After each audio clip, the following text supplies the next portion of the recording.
श्री महाभारतम शांति पर्व राजधर्मानुशासन पर्व षोडशोध्याय।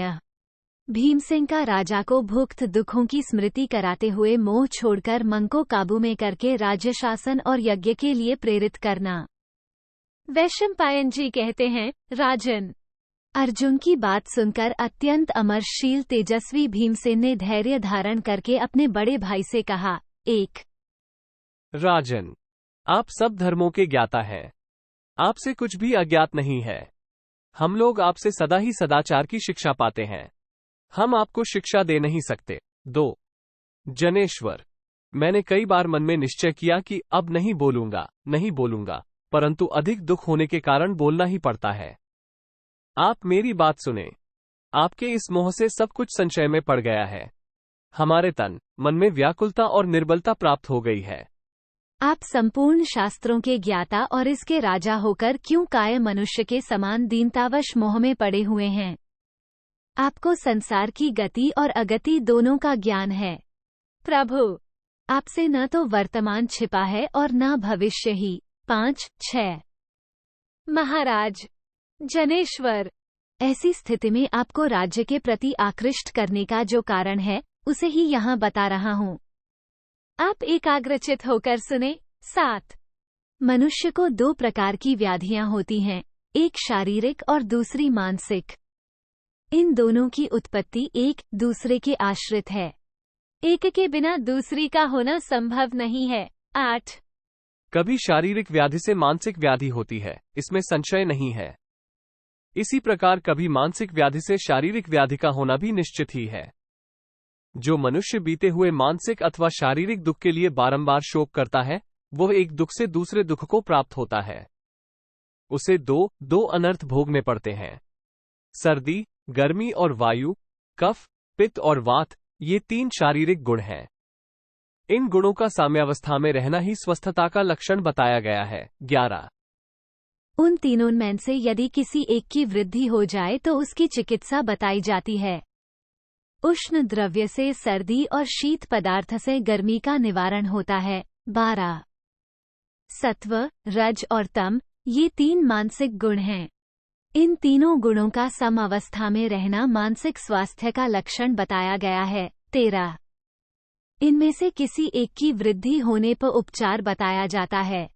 हर्ष, सत्व के द्वारा शोक, रजोगुण का निवारण होता है और शोक के द्वारा हर्ष का। 14 कोई सुख में रहकर दुख की बातें याद करना चाहता है और कोई दुख में रहकर सुख का स्मरण करना चाहता है। 15 कुरुनंदन, परंतु आप न दुखी होकर दुख की, न सुखी होकर सुख की, न दुख की अवस्था में सुख की और न सुख की अवस्था में दुख की ही बातें याद करना चाहते हैं, क्योंकि भाग्य बड़ा प्रबल होता है। अथवा महाराज, आपका स्वभाव ही ऐसा है जिससे आप क्लेश उठाकर रहते हैं। 16-17 कौरव, सभा में पांडुपुत्रों के देखते देखते जो एक वस्त्रधारिणी रजस्वला कृष्णा को लाया गया था, उसे आपने अपनी आंखों देखा था।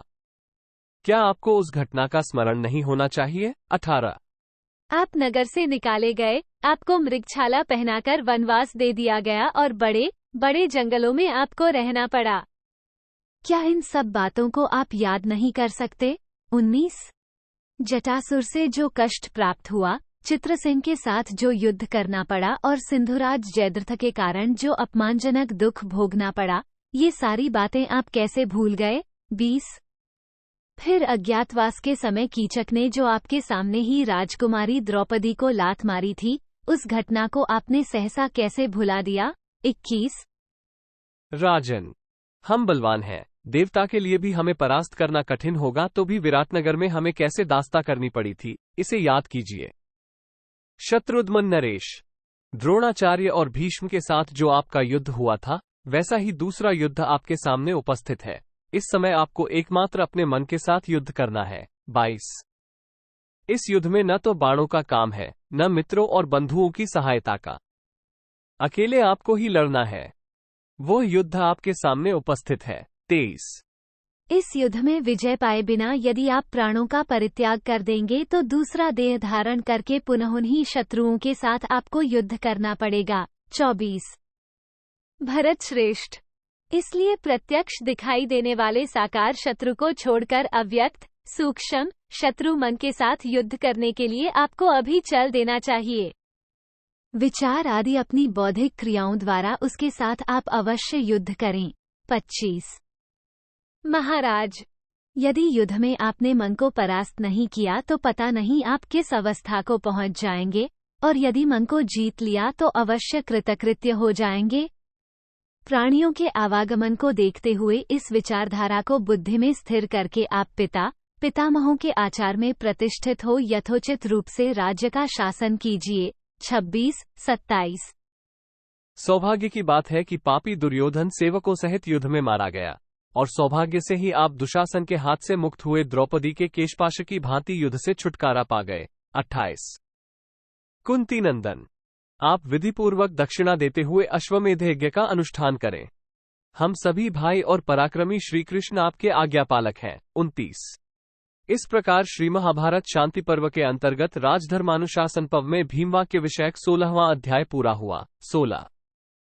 दाक्षिणात्य अधिक पाठ का एक श्लोक मिलाकर कुल 30 श्लोक हैं।